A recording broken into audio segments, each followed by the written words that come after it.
14 বছরের দীর্ঘ অপেক্ষা। 2012 সালে দ্য ডার্ক নাইট রাইজেসের পর ক্রিস্টোফার নোলানের আর কোনো সিনেমাই বক্স অফিসে $1 বিলিয়ন বা $100 কোটি ঘরে ঢুকতে পারেনি।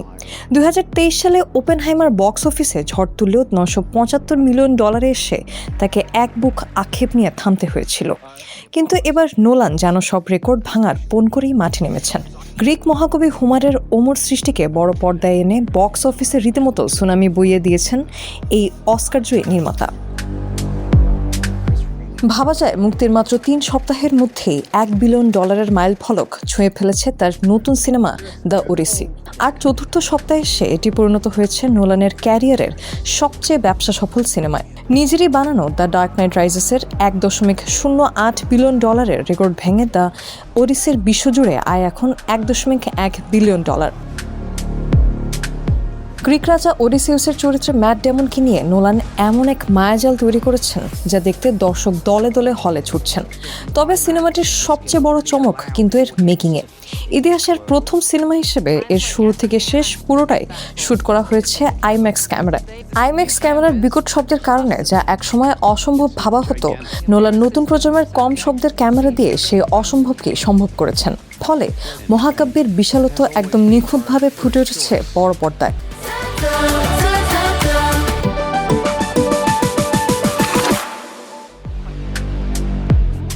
আর এই আইম্যাক্সই বাজিমাত করেছে সিনেমাটি। 2009 সালে জেমস ক্যামেরনের অ্যাভাটার আইম্যাক্স পর্দা থেকে আয় করেছিল $271 মিলিয়ন। সে রেকর্ড ভেঙে দ্য ওডিসি পকেটে পুড়েছে $289 মিলিয়ন, যা আইম্যাক্সের ইতিহাসে সর্বকালের সর্বোচ্চ। আর নোলানের সবচেয়ে প্রিয় মাধ্যম আইম্যাক্স 70 মিলিমিটারের কথা তো না বললেই নয়। বিশ্বজুড়ে মাত্র 41টি এমন হল আছে, আর সেখান থেকেই সিনেমাটির পকেটে ঢুকেছে $37.5 মিলিয়ন। টিকিট নিয়ে এমনই হাহাকার চলছে যে সেপ্টেম্বরের আগে এসব হলের একটা সিটও আর পাওয়ার উপায় নেই। আয়ের হিসাবটা আরেকটু ভেঙে বললে ওডিসির দাপট আরও পরিষ্কার হবে। উত্তর আমেরিকার বাজার থেকে সিনেমাটি আয় করেছে $461 মিলিয়ন, আর আন্তর্জাতিক বাজার থেকে $643 মিলিয়ন। স্পাইডারম্যানের পর এটি এখন এবছরের দ্বিতীয় সর্বোচ্চ আয়কারী সিনেমা, আর ডেডপুলের পর সর্বকালের দ্বিতীয় সর্বোচ্চ আয়কারী R-রেটেড সিনেমা। তবে বক্স অফিসের এই ঝড়ের আসল চমকটা কিন্তু এখনো আসেনি। বিশ্বের দ্বিতীয় বৃহত্তম সিনেমার বাজার চীনে আগামী 14 অগস্টের আগে দ্য ওডিসি মুক্তি পাচ্ছে না।